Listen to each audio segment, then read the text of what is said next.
Assalamualaikum semuanya. Apa kabar kalian?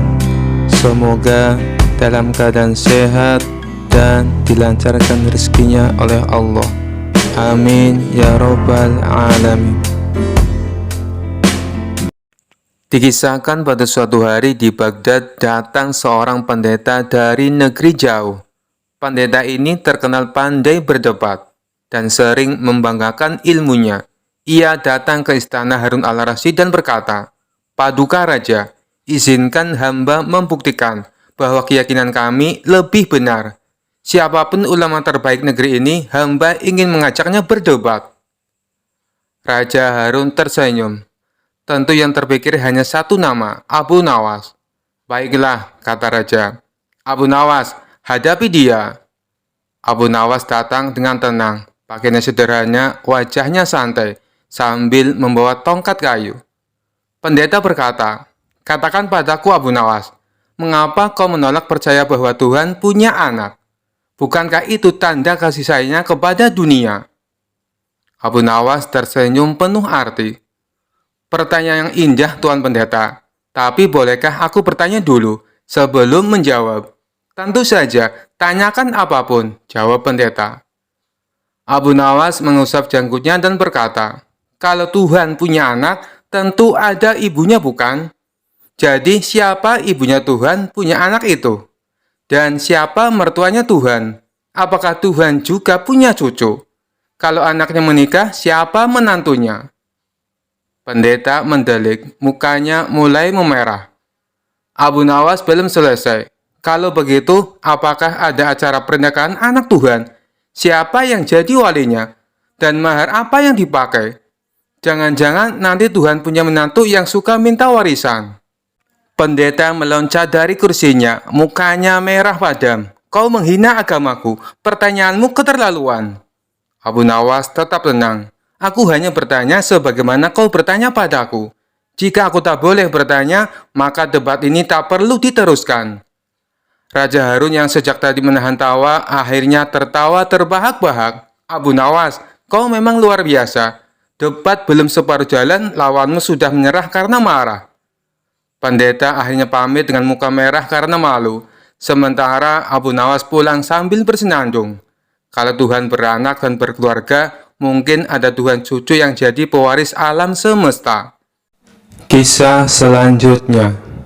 Dikisahkan suatu hari Abu Nawas sedang bepergian ke kota untuk menghadiri undangan seorang sahabat. Di tengah perjalanan, ia tersesat di sebuah kampung yang tampak sepi. Jalanan gelap, hanya ada beberapa lampu minyak yang berkelip-kelip dari rumah-rumah penduduk. Abu Nawas mulai merasa ada yang aneh. Tiba-tiba sekelompok orang bertubuh besar dengan wajah garang muncul dari balik pepohonan. Salah satu dari mereka yang tampak seperti pemimpin berteriak, "Berhenti! Siapa kau? Dan apa yang kau bawa?" Abu Nawas dengan tenang tanpa rasa takut tersenyum lebar. "Aku hanya seorang musafir biasa, Tuan. Tapi kebetulan aku membawa sesuatu yang sangat berharga." Mendengar kata sangat berharga, mata para begal langsung berbinar-binar. Pemimpin mereka mendekat sambil berkata, "Serahkan barang itu, atau kau tidak akan keluar dari kampung ini hidup-hidup." Abu Nawas dengan santai mengeluarkan sebuah kotak kecil dari tasnya. Kotak itu dihiasi kain berwarna emas, tampak seperti sesuatu yang mahal. "Inilah yang kalian cari," kata Abu Nawas sambil memperlihatkan kotak tersebut. "Namun barang ini sangat berbahaya jika kalian tidak tahu cara menggunakannya." Para begal bingung sekaligus penasaran. Salah satu dari mereka bertanya, "Apa itu? Mengapa berbahaya?" Abu Nawas berpura-pura serius. "Ini adalah pusaka yang hanya bisa dipegang oleh orang-orang yang berani. Jika kalian salah memegangnya, kalian akan terkena kutukan yang mengerikan." Para begal saling pandang. Pemimpinnya berkata, "Aku tidak percaya, buka kotaknya sekarang." Abu Nawas membuka kotak itu perlahan-lahan. Di dalamnya ternyata hanya ada sebuah bawang merah besar. "Bawang ini adalah bawang sakti," kata Abu Nawas. "Jika kalian menyentuhnya tanpa keberanian, kalian akan menangis tanpa henti selama 7 hari 7 malam. Para begal tertawa terbahak-bahak. "Ini hanya bawang merah. Kau pikir kami takut pada bawang?" Pemimpin begal merebut bawang itu dari tangan Abu Nawas. Begitu ia menyentuh bawang tersebut, Abu Nawas berteriak, "Kutukan dimulai." Tentu saja karena itu bawang merah, mata pemimpin begal langsung terasa pedih. Ia mulai menangis bukan karena takut, tapi karena efek bawang tersebut. Melihat pemimpin mereka menangis, para begal lainnya menjadi panik. Sambil menangis, pemimpin begal berteriak, "Apa yang kau lakukan padaku, musafir licik?" Abu Nawas tersenyum lebar dan berkata, "Aku sudah bilang, hanya orang yang benar-benar berani yang bisa menyentuhnya. Kau harus merenungkan keberanianmu selama 7 hari 7 malam." Saat para begal sibuk mengurus pemimpin mereka yang terus menangis, Abu Nawas dengan cepat mengambil langkah 1000 dan kabur dari kampung tersebut. Keesokan harinya, Abu Nawas sampai di kota dengan selamat dan menceritakan pengalamannya kepada sahabat-sahabatnya. Mereka semua tertawa terbahak-bahak mendengar cara cerdik Abu Nawas mengelabui para begal. Kisah selanjutnya. Dikisahkan suatu pagi yang cerah, Abu Nawas sedang duduk di depan rumahnya sambil menikmati secangkir teh hangat. Tiba-tiba seorang tetangga bernama Pak Jalal datang dengan wajah cemberut, membawa seutas tali yang ujungnya terikat bulu ayam. "Abu Nawas, kau pasti tahu ayamku hilang semalam, dan ini," seru Pak Jalal sambil menunjukkan bulu ayam. "Aku menemukan bulu ayam ini di depan rumahmu. Kau pasti mencurinya." Abu Nawas terkejut, tapi ia tetap tenang. Dengan gaya santai, ia menatap bulu ayam itu dan berkata, "Pak Jalal, ini hanya bulu ayam. Mana buktinya kalau aku yang mencuri ayammu?" "Jangan pura-pura, Abu Nawas. Kau pasti pelakunya," bentak Pak Jalal. "Baiklah," kata Abu Nawas sambil tersenyum. "Kalau begitu, mari kita pergi ke hakim untuk menyelesaikan masalah ini." Mereka pun pergi ke rumah hakim. Di sana Pak Jalal menjelaskan bahwa ia menemukan bulu ayam di depan rumah Abu Nawas dan menuduh Abu Nawas sebagai pencurinya. Hakim mengangguk-angguk, lalu bertanya kepada Abu Nawas, "Bagaimana pembelaanmu, Abu Nawas?" Dengan tenang, Abu Nawas menjawab, "Yang mulia, jika bulu ayam di depan rumah saya dijadikan bukti bahwa saya mencuri ayam, maka jika saya menemukan rambut di depan rumah Pak Jalal, apakah itu berarti saya boleh menuduh Pak Jalal mencuri istri saya?" Hakim dan semua orang yang mendengar itu langsung tertawa terbahak-bahak. Pak Jalal pun terdiam dengan wajah merah padam karena malu. Hakim berkata, "Pak Jalal, tuduhanmu tidak berdasar. Hanya karena ada bulu ayam di depan rumah Abu Nawas, bukan berarti dia mencuri ayammu. Pulanglah dan carilah ayammu dengan cara yang benar." Pak Jalal akhirnya pergi dengan wajah kesal. Sementara Abu Nawas pulang ke rumahnya sambil tersenyum puas. Sejak saat itu, tidak ada lagi yang berani menuduh Abu Nawas tanpa bukti yang jelas, karena mereka tahu betapa cerdiknya Abu Nawas. Kisah selanjutnya. Dikisahkan pada suatu hari, Raja Harun al-Rasyid merasa bosan dan ingin menghibur diri dengan menguji kecerdasan Abu Nawas. Ia memanggil Abu Nawas ke istana dengan maksud memberikan pertanyaan yang sulit sekaligus menjebak. "Abu Nawas," kata Raja sambil duduk di singgasananya, "aku punya pertanyaan untukmu. Mana yang lebih utama, matahari atau bulan?" Abu Nawas menggaruk-garuk kepalanya, seolah sedang berpikir keras. Sebenarnya ia tahu pertanyaan ini hanyalah permainan sang raja. Tetapi ia ingin memberikan jawabannya tidak hanya lucu, juga membuat raja terpancing emosi. Dengan tenang, Abu Nawas menjawab, "Tentu saja bulan, Baginda." Raja mengerutkan kening, tidak menyangka jawaban tersebut. "Apa? Bulan lebih utama daripada matahari? Jelaskan alasanmu." Abu Nawas tersenyum santai dan berkata, "Baginda, bulan jauh lebih berguna daripada matahari. Sebab bulan menerangi malam yang gelap. Sementara matahari muncul di siang hari yang memang sudah terang. Apa gunanya cahaya di siang hari, Baginda?" Raja langsung terperanjat mendengar jawaban tersebut. Ia merasa jawaban Abu Nawas sangat aneh, tetapi masuk akal dalam logikanya yang unik. Namun, Raja juga merasa seperti dipermainkan. "Abu Nawas, kau sedang bercanda ya?" seru Raja dengan nada sedikit kesal. Abu Nawas tetap tenang dan berkata, "Ampun Baginda, saya tidak bercanda. Saya hanya berkata jujur. Kalau bulan tidak ada, malam hari akan gelap gulita. Tapi kalau matahari tidak ada, toh siang hari masih tetap terlihat." Raja memegang dahinya, setengah bingung, setengah jengkel. Ia mencoba mencari celah untuk membantah. Tapi Abu Nawas Matahari adalah sumber kehidupan. Tumbuhan tumbuh karena matahari. Kalau matahari tidak ada, bagaimana kita hidup? Abu Nawas langsung menjawab dengan senyum lecek. Ampun Baginda, justru karena matahari begitu penting, kita tidak boleh mempersoalkannya. Ia terlalu agung untuk dibandingkan dengan bulan. Sebaliknya, bulan itu seperti teman kita. Datang hanya saat kita membutuhkan, yaitu di malam hari. Raja Harun menepuk dahinya keras-keras, lalu tertawa terbahak-bahak sambil berkata, Abu Nawas, jawabanmu sungguh licik dan penuh akal. Kau membuatku jengkel, tetapi aku tidak bisa menyangkal kecerdasanmu. Abu Nawas tersenyum lega. Ia tahu bahwa meskipun Raja sempat kesal, jawaban lucunya telah menyelamatkan hari itu dan membuat sang Raja terhibur. Seperti biasa, kecerdikan Abu Nawas membuat semua orang di istana terkagum-kagum. Kisah selanjutnya. Dikisahkan di sebuah desa ada ulama yang dikenal sering mengelola kuburan keramat. Dia mengklaim bahwa kuburan tersebut memiliki berkah luar biasa, sehingga siapapun yang datang berziarah harus memberikan sedekah untuk mendapatkan berkah. Banyak orang percaya, sehingga ulama tersebut mendapatkan banyak uang dari sedekah para peziarah. Abu Nawas yang sering mendengar cerita ini merasa ada sesuatu yang tidak beres. Dia memutuskan untuk menyelidiki lebih jauh. Dengan pakaian lusuh dan wajah serius, Abu Nawas menyamar sebagai seorang peziarah miskin yang ingin mendapatkan berkah dari kuburan tersebut. Abu Nawas mendekati ulama itu dengan wajah memelas.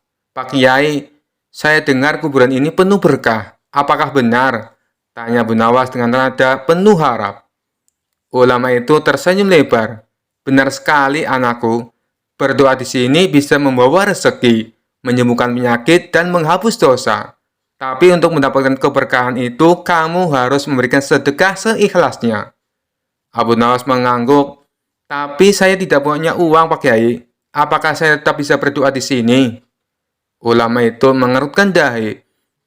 Kalau begitu, doamu mungkin tidak sekuat mereka yang bersedekah. Tapi, cobalah saja. Abu Nawas pura-pura bersedih. Pak Kiai, bolehkah saya menginap di sini semalam? Saya ingin berdoa hingga mendapatkan petunjuk. Ulama itu berpikir sebentar lalu mengizinkan. Baiklah, tapi jangan membuat masalah di sini. Malam itu, Abu Nawas mulai menjalankan rencananya. Dia diam-diam menggali lubang di belakang kuburan dan memasukkan suara-suara aneh dari dalam lubang tersebut. Dia juga membuat bayangan menyeramkan dengan obor dan kain. Ketika pagi tiba, para peziarah mulai berdatangan. Tiba-tiba suara gemuruh terdengar dari kuburan keramat itu. Berhenti memberikan uang, berikan hanya doa yang tulus. Para peziarah ketakutan. Astagfirullah, kuburan ini benar-benar berbicara. Ulama itu panik. Tidak mungkin, kuburan tidak berbicara. Tapi suara itu terus terdengar. Berhenti memanfaatkan nama kuburan untuk bisnis. Orang-orang mulai memandang ulama itu dengan curiga. Pak Kiai, apa maksud suara ini? Apakah Anda telah memanfaatkan kami selama ini? Ulama itu gugup dan mencoba membantah. Tetapi Abu Nawas keluar dari tempat persembunyiannya. Wahai semua orang, suara itu adalah peringatan. Jangan mudah percaya pada orang yang memanfaatkan iman kalian untuk kepentingan pribadi. Ulama itu akhirnya mengakui perbuatannya karena tekanan dari para peziarah. Mereka marah dan meminta kembali uang sedekah mereka. Sementara itu, Abu Nawas tertawa kecil sambil pergi dari tempat itu. Sejak saat itu, kuburan keramat tersebut tidak lagi dijadikan alat bisnis. Abu Nawas kembali menjadi pahlawan desa itu dengan kecerdasannya. Kisah selanjutnya. Dikisahkan pada suatu hari, Raja Harun al-Rasyid sedang duduk di singgasananya, dikelilingi para penasehat istana.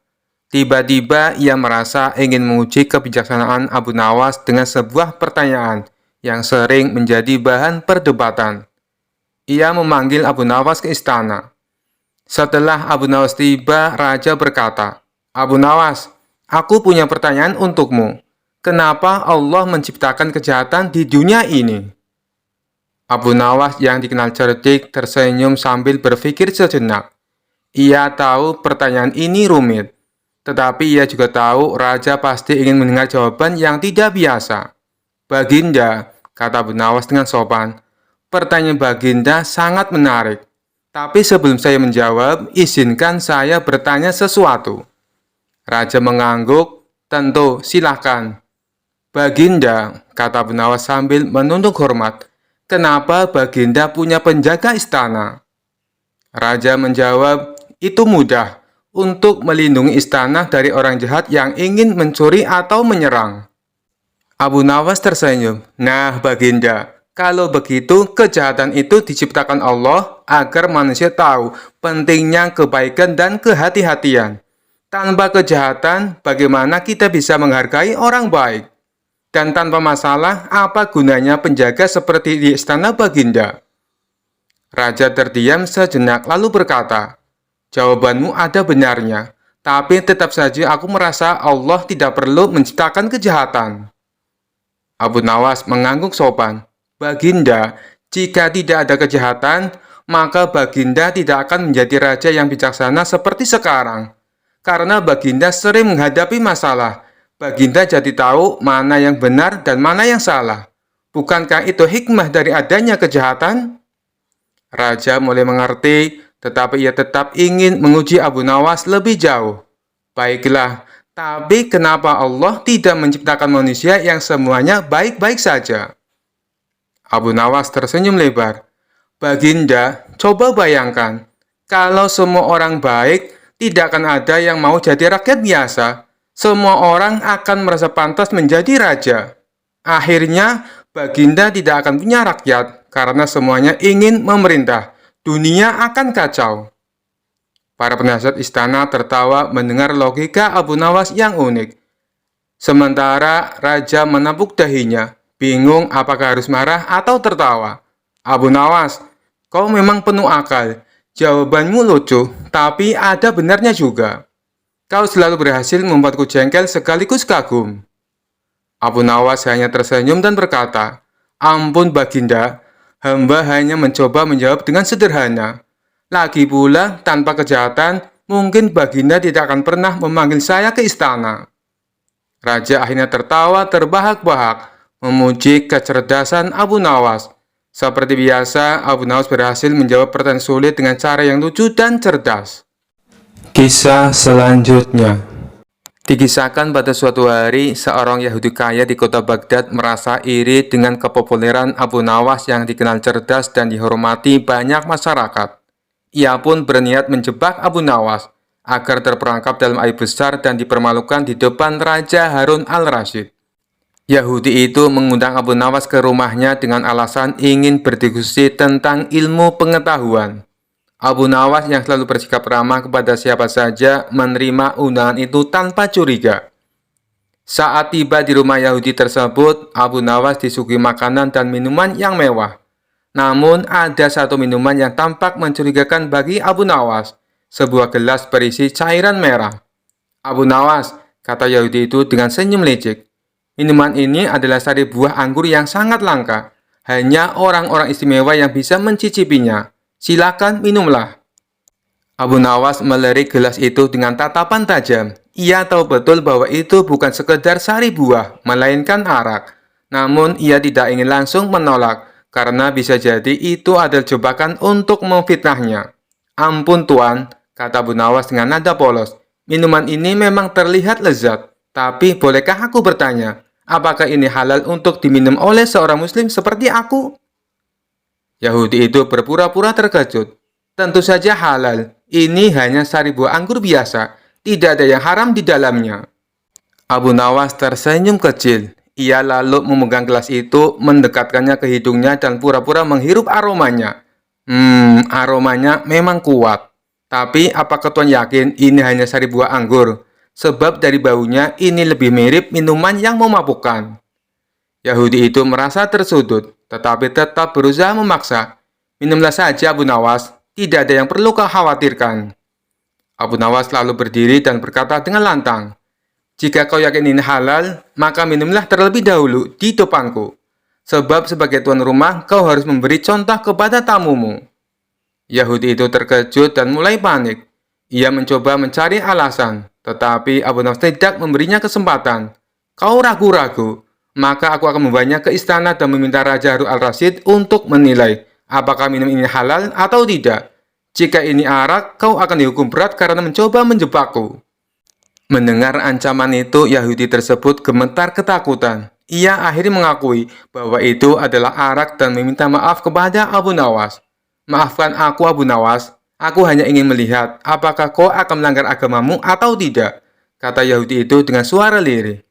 Abu Nawas tersenyum dan berkata, lain kali, jika kau ingin menjebak seseorang, pastikan dulu dia bukan Abu Nawas. Yahudi itu pun malu, sementara Abu Nawas pulang dengan hati lega, membawa kemenangan lain atas kecerdikannya. Kisah selanjutnya. Dikisahkan suatu hari Abu Nawas sedang berjalan-jalan di hutan untuk mencari ilham. Namun karena terlalu asik berpikir, ia malah tersesat jauh ke dalam hutan yang sangat lebat. Ia berusaha mencari jalan keluar, tetapi yang ditemukan justru sebuah gua besar dengan pintu gerbang emas bertuliskan "Selamat datang di kerajaan ular". Astagfirullah, jangan-jangan ini tempat ular raksasa, gumam Abu Nawas dengan wajah pucat. Namun karena rasa penasarannya lebih besar daripada ketakutannya, ia melangkah masuk. Begitu memasuki gua, tiba-tiba tanah di bawah kakinya bergoyang, dan ia terjatuh ke dalam lubang yang dalam. Saat membuka mata, Abu Nawas mendapati dirinya dikelilingi oleh manusia yang aneh. Mereka memiliki tubuh manusia, tetapi wajah mereka seperti ular. Loh, ini mimpi atau kenyataan? Gumamnya sambil mengucek mata. Seorang pria berbadan besar dan bersisik emas mendekatinya. Kau siapa, orang asing? Kenapa masuk ke kerajaan kami? Tanyanya dengan suara mendesis. Saya hanya pejalan kaki yang tersesat, jawab Abu Nawas dengan hati-hati. Sang Raja Ular yang duduk di sana bertatakan batu permata tersenyum lebar. Baiklah, karena kau telah datang ke sini, kau harus menerima hukuman atau hadiah. Hadiah? Tentu saja, jawab Abu Nawas tanpa pikir panjang. Tepat, hadiahmu adalah menikahi 100 wanita cantik di kerajaan kami, seru Raja Ular. Mata Abu Nawas langsung terbelalak. Hah? Saya harus menikahi 100 wanita? Ya, di sini ada banyak wanita cantik yang butuh suami. Mereka akan mengurusmu seumur hidup. Abu Nawas berpikir sejenak. Di satu sisi, menikah dengan 100 wanita terdengar seperti impian semua pria. Tapi di sisi lain, bagaimana ia bisa mengurus mereka semua? Ia bahkan kesulitan mengurus dirinya sendiri. Tiba-tiba Abu Nawas mendapat ide.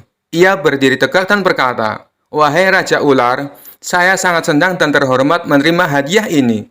Tapi izinkan saya jujur, saya memiliki penyakit aneh. Penyakit apa? Tanya Raja Ular curiga. Setiap kali saya menikah, istri saya akan berubah menjadi kodok dalam semalam. Raja Ular dan para wanita cantik langsung saling pandang dengan wajah ngeri. Tidak mungkin, seru salah satu wanita. Ya, sungguh, sudah banyak yang menjadi korban. Jika kalian ingin menikah denganku, siap-siap saja menjadi kodok esok pagi, jawab Abu Nawas dengan wajah serius. Dalam sekejap, seluruh wanita cantik itu menjerit ketakutan dan melarikan diri. Bahkan Raja Ular sendiri pun mundur perlahan. Kami tidak ingin mengambil risiko. Lebih baik kau segera pergi dari sini, kata Raja Ular. Tanpa membuang waktu, Abu Nawas langsung berlari keluar dari kerajaan ular dan akhirnya kembali ke desanya dengan selamat. Sejak saat itu, ia semakin percaya bahwa kecerdikan lebih berharga daripada keberuntungan. Kisah selanjutnya. Dikisahkan di kota Baghdad ada seorang pria licik dan tamak bernama Abu Jahil. Meskipun namanya mirip dengan tokoh zaman dahulu, kelakuannya lebih parah. Ia selalu iri dengan kecerdikan Abu Nawas dan ingin menyingkirkannya. Suatu hari, Abu Jahil mendengar kabar bahwa ada seorang dukun sakti yang bisa membuat seseorang menjadi kaya raya, dengan syarat harus memberikan tumbal manusia cerdik.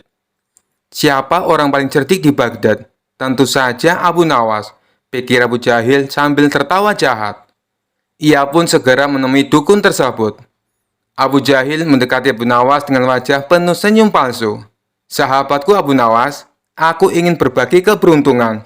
Aku menemukan sebuah gua berisi harta karun, tapi aku butuh bantuanmu untuk membawanya. Abu Nawas yang sudah terbiasa dengan tipu daya merasa curiga, namun ia tetap pura-pura tertarik. Wah, tentu saja aku suka harta karun. Ayo, kita pergi, katanya sambil tersenyum. Mereka pun berangkat ke dalam hutan, menuju gua yang sudah disiapkan oleh Abu Jahil dan si dukun. Begitu Abu Nawas masuk ke dalam gua, tiba-tiba pintu gua ditutup dengan batu besar. Dari luar, Abu Jahil berteriak, "Tinggallah di situ, Abu Nawas. Sebentar lagi kau akan menjadi tumbal pesugihan, dan aku akan jadi orang terkaya di Baghdad." Abu Nawas yang terjebak di dalam gua tidak panik. Ia malah duduk santai sambil berpikir. Tak lama kemudian, ia melihat kelelawar berterbangan di dalam gua. Kalau kelelawar bisa keluar, berarti ada jalan rahasia. Dengan mengikuti arah kelelawar terbang, Abu Nawas menemukan celah kecil yang tembus keluar gua. Dengan sedikit usaha, ia berhasil keluar dari perangkap tersebut. Kemudian, ia mengambil jalan pintas dan menyamar sebagai hantu dengan menggunakan kain putih dan tanah di wajahnya. Lalu, ia muncul di depan Abu Jahil dan dukun tepat saat mereka sedang menunggu pesugihan bekerja. "Wahai Abu Jahil, aku adalah arwah Abu Nawas yang kau jadikan tumbal," katanya dengan suara menyeramkan. Abu Jahil dan dukun itu langsung gemetar ketakutan. "Tolong, kami tidak bermaksud," teriak Abu Jahil sambil sujud ketakutan. Abu Nawas semakin mendekat dan berkata, "Sebagai balasan, aku akan mengambil semua hartamu dan membuatmu miskin." Tanpa pikir panjang, Abu Jahil dan dukun langsung lari terbirit-birit meninggalkan semua barang berharganya. Begitu mereka hilang dari pandangan, Abu Nawas tertawa kecil dan berkata, "Kadang cara terbaik melawan kejahatan adalah dengan menakuti-nakutinya." Akhirnya Abu Jahil gagal menjadi kaya. Sementara Abu Nawas pulang dengan membawa pelajaran baru dan kisah lucu untuk diceritakan. Kisah selanjutnya. Dikisahkan di Baghdad hiduplah seorang pendeta sombong yang menganggap dirinya paling pintar dan tidak pernah mau kalah di dalam berdebat. Ia mendengar bahwa Abu Nawas terkenal cerdik dan sering menang dalam perdebatan. Pendeta itu berpikir, "Jika aku bisa mengalahkan Abu Nawas, aku akan semakin dihormati." Maka ia mengundang Abu Nawas untuk berdebat di hadapan banyak orang. Di alun-alun kota, banyak orang berkumpul untuk menyaksikan perdebatan antara Abu Nawas dan sang pendeta. Pendeta itu berkata, "Abu Nawas, kau ini tidak ada apa-apanya dibandingkan dengan aku. Aku tahu segalanya tentang agama, filsafat, dan ilmu pengetahuan." Abu Nawas tersenyum. "Oh, begitu. Kalau begitu, mari kita uji kecerdasan kita dalam berdebat." Pendeta itu mulai bertanya, "Jika Tuhan itu ada, tunjukkan bentuknya." Abu Nawas dengan santai menjawab, "Bisakah kau menunjukkan bentuk akalmu? Jika kau bisa, aku bisa menunjukkan bentuk Tuhan." Pendeta itu terdiam, orang-orang mulai tertawa. Lalu pendeta bertanya lagi, "Kalau begitu, di mana Tuhan berada?" Abu Nawas tersenyum dan kemudian balik bertanya, "Di mana udara berada?" Pendeta itu mulai kesal. Kemudian Abu Nawas berkata, "Tuhan ada di mana-mana, seperti udara yang kau hirup di setiap saat, tapi tak bisa kau lihat." Orang-orang bersorak memuji kecerdasan Abu Nawas. Pendeta itu semakin marah karena merasa kalah. Ia pun berdiri dan berkata, "Abu Nawas, aku muak dengan omong kosongmu." Tiba-tiba pendeta itu menendang Abu Nawas. Begitu kakinya menyentuh Abu Nawas, tiba-tiba kepala pendeta itu berubah menjadi kepala babi. Orang-orang yang melihatnya langsung terkejut dan ketakutan. Pendeta itu panik. "Apa yang terjadi? Kenapa kepalaku berubah?" Abu Nawas mengusap jubahnya dengan tenang dan berkata, "Tuhan tidak suka kesombongan, apalagi menyakiti orang lain tanpa alasan. Mungkin ini peringatan untukmu." Pendeta itu langsung berlutut dan memohon, "Abu Nawas, tolong kembalikan kepalaku seperti semula." Abu Nawas tersenyum, "Aku tidak bisa mengubahnya, hanya Tuhan yang bisa. Tapi cobalah bertobat dan mintalah ampun dengan sungguh-sungguh." Dengan penuh penyesalan, pendeta itu berdoa dan meminta maaf kepada Abu Nawas serta orang-orang yang hadir. Tak lama kemudian, kepalanya pun kembali seperti semula. Pendeta itu langsung menyadari kesalahannya dan berkata, "Abu Nawas, kau memang lebih cerdik dan bijaksana. Mulai sekarang, aku akan lebih rendah hati." Orang-orang bersorak gembira, sementara Abu Nawas tersenyum puas. Dan seperti biasa, kecerdikan Abu Nawas berhasil mengalahkan kesombongan tanpa harus menggunakan kekerasan. Kisah selanjutnya. Dikisahkan pada suatu hari, Raja Harun al-Rasyid mengangkat beberapa gubernur baru untuk mengurus wilayah-wilayah di kerajaannya. Para gubernur ini adalah orang-orang yang merasa sangat pintar dan sering membantah keputusan raja, karena menganggap diri mereka lebih tahu segalanya. Melihat ini, sang raja merasa kesal. Bagaimana mungkin para gubernur ini berani membantahku, padahal aku yang mengangkat mereka. Aku harus memberi mereka pelajaran, pikirnya. Lalu sang raja memanggil Abu Nawas dan berkata, "Abu Nawas, aku ingin kau menguji para gubernur baru ini. Aku ingin melihat apakah mereka benar-benar secerdas yang mereka kira." Abu Nawas tersenyum penuh arti. "Baik, Baginda, serahkan urusan ini kepadaku." Keesokan harinya, Abu Nawas mengundang semua gubernur baru ke sebuah perjamuan mewah di istana. Makanan melimpah, minuman segar, dan hiburan menarik membuat para gubernur merasa sangat senang. Namun, di tengah-tengah jamuan, Abu Nawas tiba-tiba berdiri dan berkata, "Wahai para gubernur, karena kalian adalah orang-orang terhormat, aku ingin mengajukan sebuah pertanyaan sederhana. Jika kalian bisa menjawabnya dengan benar, kalian akan mendapat hadiah besar dari Baginda Raja." Para gubernur yang sombong itu langsung tertarik. "Apa pertanyaannya? Kami pasti bisa menjawabnya," kata salah satu gubernur dengan angkuh. Abu Nawas tersenyum dan berkata, "Baiklah, pertanyaannya adalah, siapakah yang lebih penting, raja atau gubernur?" Sang gubernur langsung menjawab, "Tentu saja gubernur lebih penting. Kami yang mengurus rakyat secara langsung, sedangkan raja hanya duduk di istana." Gubernur lainnya ikut menimpali, "Benar, tanpa gubernur kerajaan akan kacau, jadi kami lebih penting." Mendengar jawaban ini, Abu Nawas tertawa kecil. "Baiklah, kalau begitu aku punya tantangan untuk kalian." Abu Nawas lalu membawa sebuah kendi besar berisi air dan berkata, "Bayangkan kendi ini adalah kerajaan. Air di dalamnya adalah rakyat. Dan leher kendi ini adalah sang raja. Nah, kalian para gubernur adalah tutup kendi ini." Para gubernur mengangguk, merasa ini hanyalah perumpamaan biasa. Lalu dengan cepat Abu Nawas mengalihkan kendi itu dan membuka tutupnya. Semua air di dalam kendi langsung tumpah ke tanah. Para gubernur terkejut. "Apa maksudnya ini, Abu Nawas?" tanya salah satu dari mereka. Abu Nawas tersenyum santai. "Lihatlah, saat tutup kendi ini dibuka, airnya langsung keluar dan hilang. Begitu pula dengan kalian. Jika seorang gubernur merasa lebih penting dari raja dan tidak mau tunduk kepadanya, maka seperti air dalam kendi, rakyat pun akan berantakan." Para gubernur terdiam. Wajah mereka mulai memerah. Mereka akhirnya sadar bahwa tanpa raja, mereka tidak akan punya kekuasaan apa-apa. Saat itulah Raja Harun al-Rasyid masuk ke ruangan dengan tawa puas. "Abu Nawas, kau memang luar biasa." Para gubernur ini akhirnya mengerti pelajaran mereka. Sejak hari itu, para gubernur tidak lagi membantah raja sembarangan. Kisah selanjutnya.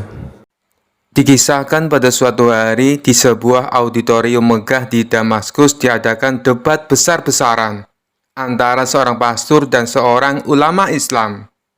Tapi kali ini yang dikirim untuk membela Islam bukanlah syekh biasa, melainkan Abu Nawas. Ribuan orang hadir siap menyaksikan debat seru ini. Pastor naik ke podium dengan percaya diri, sementara Abu Nawas masih sibuk menikmati buah kurma di bangkunya. Pastor naik ke podium lebih dulu dan mulai berbicara dengan percaya diri. "Kalian umat Islam selalu melarang penyembahan berhala. Tapi kalian semua sujud menghadap Ka'bah yang jelas-jelas terbuat dari batu. Apa bedanya dengan patung singa yang juga terbuat dari batu? Kalau patung singa tidak boleh disembah, kenapa Ka'bah boleh dihadapi?" Penonton mulai berbisik-bisik. Abu Nawas yang duduk santai di kursinya hanya tersenyum. Pastor melanjutkan, "Lalu kalian mengharamkan babi, karena katanya hewan ini makan kotoran. Tapi saya punya peternakan babi yang diberi makan sayuran dan minum susu. Sementara ayam-ayam kalian malah suka makan kotoran. Jadi, mana yang lebih bersih? Para hadirin mulai terdiam. Pastor tersenyum puas. Abu Nawas bangkit dari kursinya, melangkah santai ke depan lalu berkata, "Yang pertama soal Ka'bah. Kami tidak menyembah batu, tapi menaati perintah Tuhan. Kalau Tuhan menyuruh kami sholat menghadap pohon, kami akan menghadap pohon. Kalau diperintah menghadap sandal, ya kami menghadap sandal. Yang penting taat, bukan batunya." Hadirin tertawa mendengar jawaban nyeleneh Abu Nawas. Pastor terdiam, tapi tetap mencoba mempertahankan argumennya. Abu Nawas melanjutkan, "Nah, sekarang soal babi. Tadi Anda bilang babi itu bersih karena makan sayuran. Baiklah, saya beri contoh mudah. Kalau Anda punya anjing, lalu Anda kasih makan kue setiap hari, apakah anjing itu berubah jadi kelinci? Tidak kan? Tetap anjing." Seluruh auditorium meledak dalam tawa. Pastor mulai gelisah, tapi Abu Nawas belum selesai. "Sekarang saya beri eksperimen sederhana. Tolong panitia bawa 1 ekor ayam dan 1 ekor babi ke panggung." Seekor ayam dan seekor babi dinaikkan ke panggung. Abu Nawas berkata, "Perhatikan baik-baik. Kalau 2 ayam jantan bertemu, mereka akan bertarung untuk mendapatkan betina. Tapi kalau 2 babi jantan bertemu, mereka malah berbagi betina." Penonton menyaksikan dengan mata terbelalak. Pastor mulai berkeringat. Abu Nawas melanjutkan dengan wajah serius. "Dalam Islam, kita punya aturan menjaga kehormatan. Istri hanya untuk suaminya, bukan untuk dibagi-bagi seperti babi. Maka dari itu, babi diharamkan, bukan cuma karena makanannya, tapi juga kelakuannya." Auditorium langsung bergemuruh. Pastor tak bisa menjawab, hanya bisa menunduk dan buru-buru turun dari podium. Sementara itu, Abu Nawas tersenyum puas dan berkata, "Jadi, siapa yang mau ikut makan ayam setelah ini?" Tawa pun pecah. Abu Nawas kembali ke Baghdad dengan kemenangan gemilang. Kisah selanjutnya. Dikisahkan suatu hari Abu Nawas merasa dirinya kurang ilmu dan ingin menjadi lebih sakti. Ia mendengar ada seorang pertapa tua yang konon memiliki kesaktian luar biasa. Abu Nawas pun pergi menemui sang pertapa di puncak gunung. Setelah perjalanan jauh dan melelahkan, akhirnya ia sampai di gubuk kecil tempat pertapa itu tinggal. "Wahai guru, aku ingin belajar ilmu kesaktian," kata Abu Nawas penuh semangat. Sang pertapa mengelus jenggotnya dan tersenyum. "Anak muda, belajar ilmu sakti itu butuh kesabaran dan pengorbanan. Apakah kau siap?" "Tentu guru," jawab Abu Nawas dengan penuh keyakinan. Sang pertapa pun berkata, "Baiklah, ada 3 ujian yang harus kau lalui sebelum aku mengajarkan ilmu kesaktianku." Sang pertapa membawa Abu Nawas ke sebuah batu besar dan berkata, "Jika kau ingin menjadi sakti, kau harus mengangkat batu ini." Abu Nawas berusaha mengangkatnya. Ia menarik nafas dalam-dalam dan mendorong dengan sekuat tenaga. Namun batu itu tidak bergerak sama sekali. Abu Nawas terjatuh ke tanah sambil menggap-menggap. "Guru, ini mustahil. Batu ini terlalu berat." Sang pertapa tersenyum. "Pelajaran pertama, jangan memaksakan diri pada sesuatu yang tidak bisa kau ubah. Gunakan akal, bukan otot." Abu Nawas mengangguk sambil berpikir, "Oke, kalau begitu aku akan pakai akal di ujian berikutnya."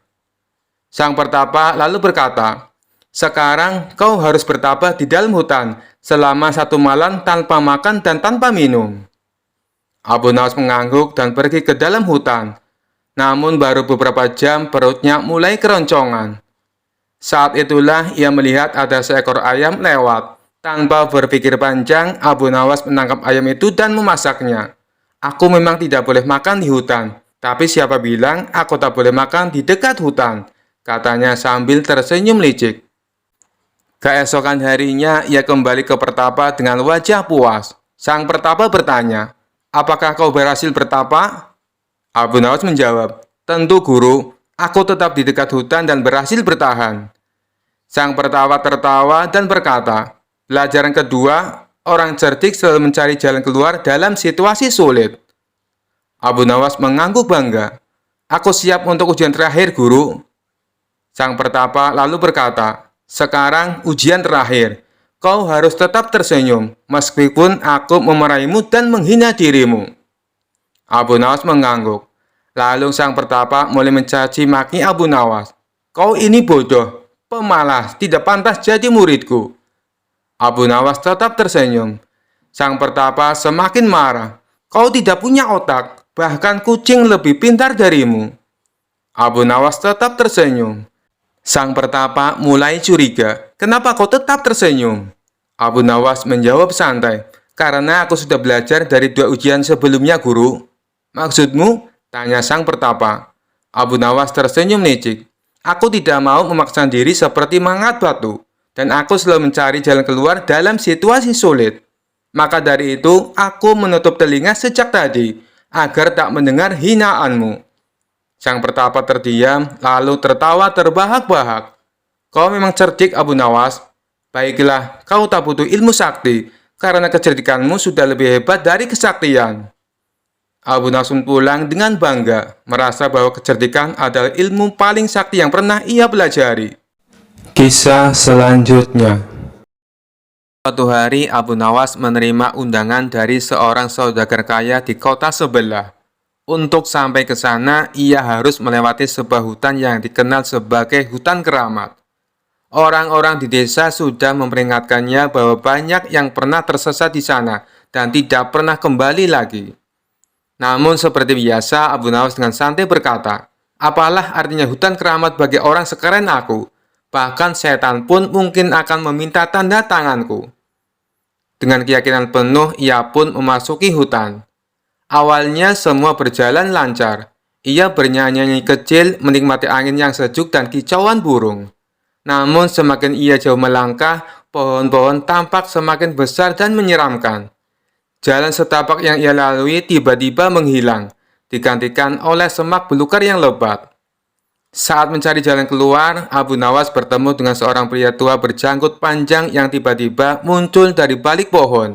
Siapa kau orang asing? Berani-beraninya kau masuk hutan ini tanpa izin, kata pria itu dengan suara berat. Abu Nawas tersenyum lebar. Maafkan saya, Pak Janggut Panjang, saya hanya seorang musafir yang tersesat. Tapi kalau Anda mau, saya bisa jadi tamu kehormatan Anda. Pria tua itu tertawa kecil. Hutan ini bukan tempat untuk bercanda. Kau harus membuktikan keberanianmu, atau tidak akan bisa keluar dari sini. Pria tua itu membawa Abu Nawas ke sebuah tempat terbuka. Di sana, bayangan aneh muncul di tanah, menari-nari tanpa ada orang yang bergerak. Kalau kau bisa menari lebih baik dari bayangan ini, aku akan biarkanmu lewat, kata pria itu. Abu Nawas memutar otak. Ia lalu mengeluarkan sehelai kain dari kantongnya dan mulai menari sambil melambai-lambaikan kain itu. Gerakannya sangat aneh, seperti ikan yang melompat dari air. Pria tua itu heran. Apa yang kau lakukan? Itu bukan menari, itu seperti kau sedang kesurupan. Abu Nawas tertawa. Ini seni kontemporer, Pak Tua. Kalau bayangan itu bisa menari bebas, kenapa saya tidak? Pria tua itu tertawa terbahak-bahak dan membiarkan Abu Nawas melanjutkan perjalanan. Di tengah perjalanan, Abu Nawas melihat patung-patung menyeramkan yang tampak seperti manusia nyata.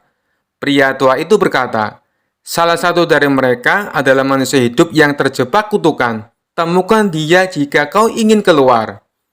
Abu Nawas mendekati setiap patung dan berkata, hei, siapa yang ingin bebas? Angkat tangan sekarang juga. Semua patung diam, kecuali satu yang refleks mengangkat tangannya.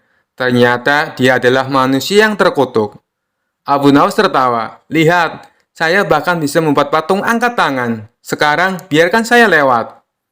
Pria itu terkejut dengan kecerdikan Abu Nawas dan akhirnya mengizinkannya untuk pergi. Setelah melalui berbagai tantangan, Abu Nawas akhirnya menemukan jalan keluar. Saat tiba di kota, ia menceritakan pengalamannya kepada saudagar dan warga setempat. Jadi, apa pelajaran dari perjalananmu di hutan keramat? Tanya salah satu warga. Abu Nawas tersenyum lebar. Pelajarannya adalah, kalau kau tersesat, bawa otak dan keberanianmu, bukan cuma bekal makanan. Semua orang tertawa dan Abu Nawas pun menikmati jamuan di rumah saudagar dengan penuh kegembiraan. Kisah selanjutnya.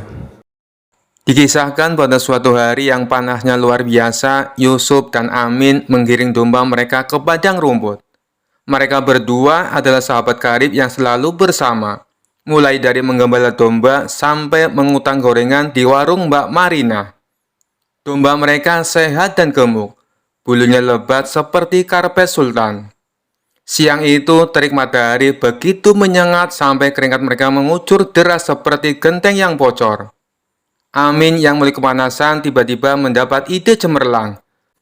"Sob, ayo kita mandi di sungai." Yusuf mengangguk semangat. "Setuju. Lagian ini panas banget, berasa kayak domba yang lagi dipanggang." Tapi kemudian Yusuf teringat pada domba mereka. "Tapi gimana kalau domba kita hilang? Bahaya, Min." Amin hanya tertawa santai sambil garuk-garuk kepala. "Tenang saja, di sini aman kok. Siapa yang mau mencuri domba di tengah panas begini? Orang waras aja mending tidur siang." Yusuf akhirnya setuju. Mereka pun berlari ke sungai dan langsung nyemplung ke sungai. Sambil main air, mereka bercanda dan saling menyipratkan air. Sesekali Amin pura-pura tenggelam sambil teriak minta tolong. Tapi Yusuf cuma cengar-cengir sambil bilang, "Drama loh." Setelah puas main air, mereka kembali ke padang rumput sambil tertawa-tawa. Tapi tawa mereka langsung terhenti begitu melihat pemandangan yang mengejutkan. Salah satu domba mereka hilang, yang tersisa cuma bulu-bulu yang berserakan. Yusuf langsung panik. "Aduh, domba kita dimakan serigala. Gimana ini, Min?" Amin yang biasanya tenang mendadak menjadi licik. Dengan gaya sok yakin, ia menunjuk domba yang tersisa dan berkata, Tunggu dulu. Yang dimakan serigala tuh domba kamu, Sob. Yang selamat ini punyaku."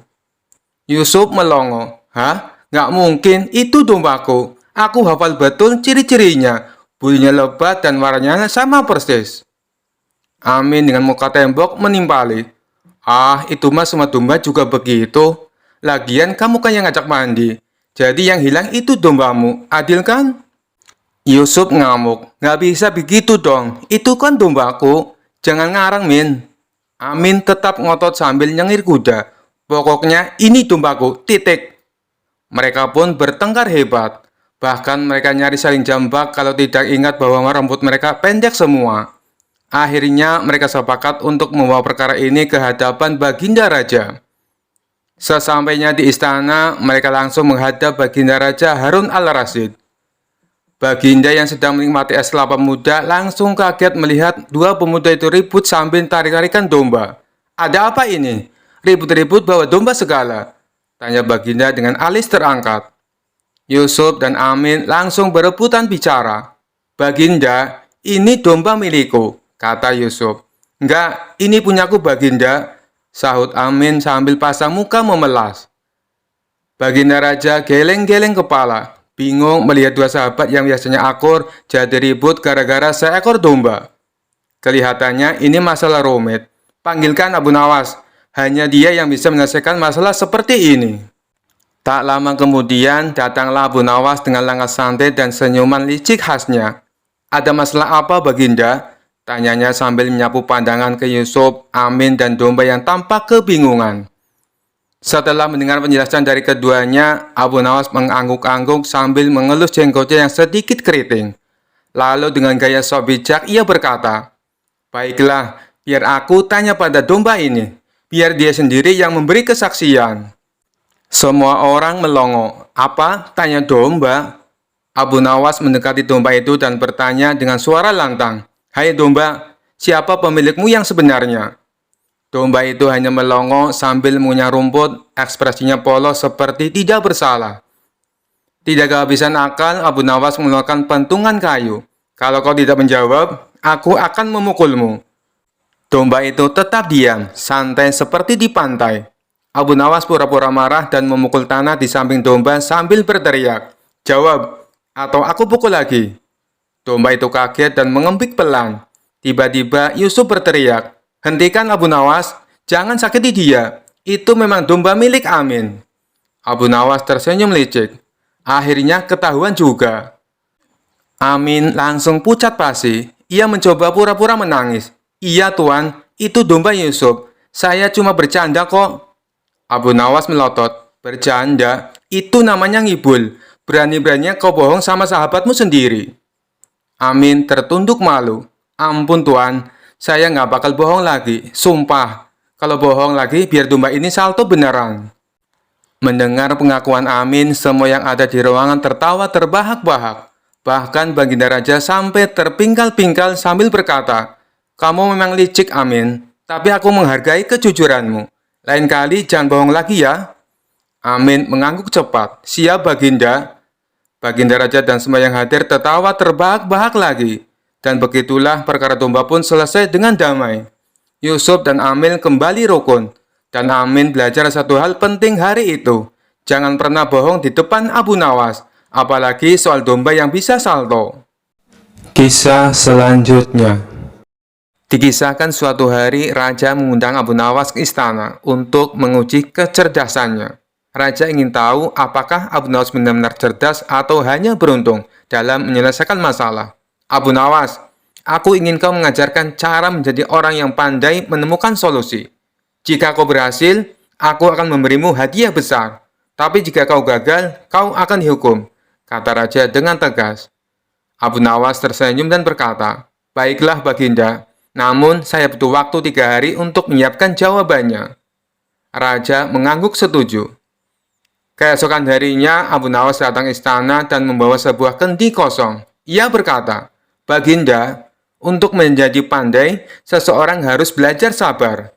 Sekarang, Baginda harus mengisi kendi ini dengan air tanpa menyentuh kendi itu sendiri." Raja berpikir keras dan mencoba berbagai cara. Ia menuangkan air dari jarak jauh, meniup, bahkan mencoba menggunakan tongkat. Namun semuanya gagal. Setelah 1 jam, Raja pun menyerah. Abu Nawas tersenyum mengambil kendi itu dan langsung menuangkan air ke dalamnya. "Baginda, mengapa bersusah payah? Jika ingin mengisi kendi, cukup angkat dan tuangkan air. Terkadang solusi yang paling sederhana adalah yang terbaik." Raja mengangguk mulai memahami pelajaran pertama. Hari berikutnya, Abu Nawas datang membawa selembar kertas dengan titik hitam kecil di tengahnya. "Apa yang Baginda lihat?" tanya Abu Nawas. "Aku melihat titik hitam," jawab sang raja. "Itu masalahnya Baginda. Banyak orang yang hanya fokus pada masalah kecil dan melupakan area putih yang luas di sekitarnya. Jika ingin menjadi pandai, belajarlah melihat gambaran besar, bukan hanya titik hitam." Raja terdiam, lalu tersenyum. "Aku mengerti, Abu Nawas." Pada hari terakhir, Abu Nawas membawa seekor ayam ke istana, kemudian berkata, "Baginda, ayam ini lapar, tapi ada pagar tinggi yang menghalanginya untuk mencapai makanan di seberang. Apa yang harus kita lakukan?" Raja berpikir lama. Ia mencoba mencari cara untuk menurunkan pagar, membuat jembatan, bahkan mempertimbangkan cara memanjatnya. Abu Nawas tertawa, lalu mengambil ayam itu dan mengangkatnya melewati pagar. "Lihat Baginda, kadang-kadang solusi terbaik adalah langsung bertindak tanpa berpikir terlalu rumit." Raja tertawa terbahak-bahak.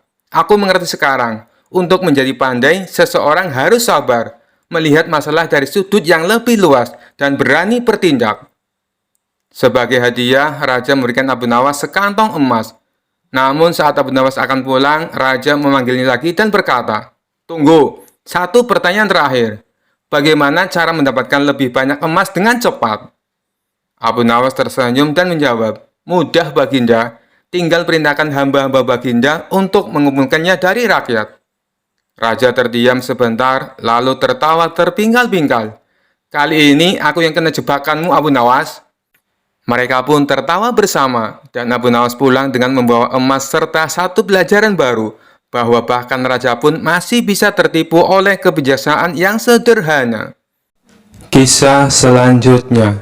Dikisahkan suatu hari Raja Harun al-Rasyid mendengar kabar dari utusan asing bahwa sebuah kota besar di negeri bernama Los Angeles, Amerika Serikat dilanda kebakaran hebat.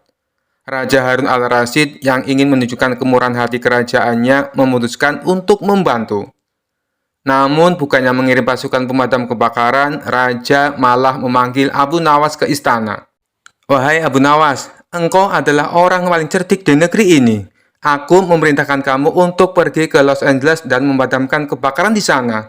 Mereka membutuhkan bantuan segera, titah Baginda Raja. Abu Nawas tercengang. Paduka, hamba ini hanya rakyat kecil, bukan petugas pemadam kebakaran. Bagaimana mungkin hamba bisa memadamkan api di kota besar seperti itu? Namun Raja Harun tersenyum licik. Aku tahu engkau punya akal yang luar biasa. Lakukan apapun yang diperlukan, asal api itu padam. Kalau tidak berhasil, jangan pulang ke negeriku. Mau tak mau, Abu Nawas menyanggupi perintah tersebut. Dengan berat hati, ia naik ke kapal menuju Los Angeles, Amerika Serikat. Setibanya di sana, ia disambut oleh wali kota Los Angeles yang wajahnya tampak penuh harapan. Abu Nawas, kami sangat bersyukur kau datang. Apa rencanamu untuk memadamkan kebakaran ini? Abu Nawas berpikir keras. Tiba-tiba ia mengeluarkan sehelai kertas dari sakunya dan berkata, "Pertama-tama, saya butuh daftar nama semua orang di kota ini." Wali kota bingung, "Untuk apa daftar nama itu, wahai Abu Nawas?" Abu Nawas menjawab dengan tenang, "Saya akan menulis undangan resmi kepada api agar keluar dari kota ini. Jika kita meminanya dengan sopan, mungkin api akan mengerti dan pergi dengan damai." Orang-orang di sana mulai berbisik, orang ini waras atau tidak? Namun karena putus asa, wali kota setuju. Setelah menulis undangan untuk api, Abu Nawas berjalan menuju lokasi kebakaran. Ia mengangkat tangannya tinggi-tinggi dan berteriak, "Wahai api, aku Abu Nawas, mengundangmu untuk meninggalkan kota ini dan pindah ke tempat yang tidak mengganggu siapapun." Tentu saja api tidak peduli dan tetap menyala.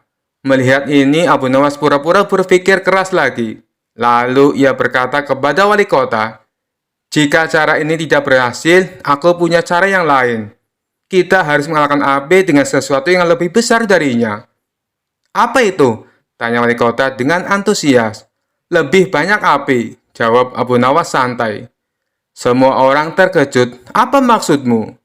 Abu Nawas menjelaskan, "Jika kita membakar seluruh kota, api itu akan kehilangan tujuan. Tidak ada lagi yang bisa dibakar, maka api akan padam dengan sendirinya." Wali kota hampir pingsan mendengar ide gila tersebut. "Tidak, itu bukan solusi, Abu Nawas." Abu Nawas pun tertawa. "Aku hanya bercanda, tapi lihat, kalian semua tertawa meskipun sedang dalam situasi sulit. Itu yang aku maksud. Kita tetap kompak dan saling mendukung. Kita bisa menghadapi kebakaran ini bersama-sama." Akhirnya dengan bantuan Abu Nawas, warga Los Angeles dan petugas kebakaran bekerja sama memadamkan api secara terorganisasi. Mereka menyelamatkan kota itu tanpa perlu mengundang api atau membakar semuanya. Setelah kebakaran berhasil dipadamkan, wali kota bertanya, "Abu Nawas, kenapa kau memberikan solusi aneh-aneh di awal tadi?" Abu Nawas tersenyum, "Karena terkadang di tengah kepanikan manusia perlu tertawa agar bisa berpikir jernih. Dan sekarang lihatlah hasilnya." Ketika Abu Nawas pulang ke negerinya, Raja Harun al-Rasyid menyambutnya dengan senyuman. "Bagaimana hasilnya, Abu Nawas?" Abu Nawas menjawab sambil tertawa, "Paduka, api itu akhirnya pergi setelah kami memberikan undangan khusus. Tapi jangan tanya undangan macam apa." Kisah selanjutnya. Dikisahkan suatu hari, Raja ingin menguji kecerdasan Abu Nawas dengan cara yang berbeda. Ia memanggil seorang cendekiawan kerajaan yang terkenal sebagai orang paling pintar di istana. "Hari ini aku ingin melihat siapa yang lebih cerdas. Abu Nawas, kau akan berdebat dengan Guru Iskandar, orang paling pintar di istana," kata Raja dengan penuh semangat. Para menteri dan penasihat istana langsung bersorak. Mereka yakin kali ini Abu Nawas akan kalah telak. Namun Abu Nawas tetap tenang dan tersenyum. "Baik, Baginda, hamba siap." Debat pun dimulai. Raja memberi aturan bahwa mereka hanya boleh menjawab dengan ya atau tidak. Guru Iskandar membuka perdebatan dengan percaya diri. "Abu Nawas, apakah kau masih bodoh seperti dulu?" tanyanya sambil tersenyum sinis. Abu Nawas tersenyum santai. Jika ia menjawab iya, berarti ia mengaku bodoh. Jika ia menjawab tidak, itu berarti dulu ia memang bodoh. Tanpa ragu, Abu Nawas menjawab, "Bagaimana menurut Anda?" Guru Iskandar terkejut. Ia berpikir sejenak lalu melanjutkan, "Abu Nawas, apakah kau pernah melakukan kesalahan dalam hidupmu?" Abu Nawas kembali tersenyum. "Bukankah setiap manusia pernah melakukan kesalahan, termasuk Anda?" Guru Iskandar mulai berkeringat. Para penonton mulai berbisik-bisik, kagum dengan cara Abu Nawas menghindari jebakan pertanyaan. Lalu Abu Nawas balik bertanya, "Guru Iskandar, apakah Anda sudah berhenti menjadi orang bodoh?" Guru Iskandar kaget. Jika ia menjawab iya, berarti ia mengakui pernah bodoh. Jika ia menjawab tidak, berarti ia masih bodoh. Seisi istana terdiam menunggu jawabannya. Guru Iskandar bingung dan akhirnya berkata, "Ini pertanyaan yang sulit." Abu Nawas tersenyum lebar. "Kalau pertanyaan hamba sulit, berarti hamba lebih pintar, bukan?" Raja dan seluruh hadirin tertawa terbahak-bahak. "Abu Nawas, kau memang tak terkalahkan dalam kecerdikan," kata Raja sambil mengusap perutnya yang sakit karena terlalu banyak tertawa.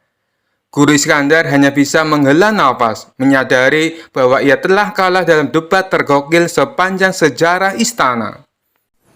Sekian dulu perjumpaan kita kali ini.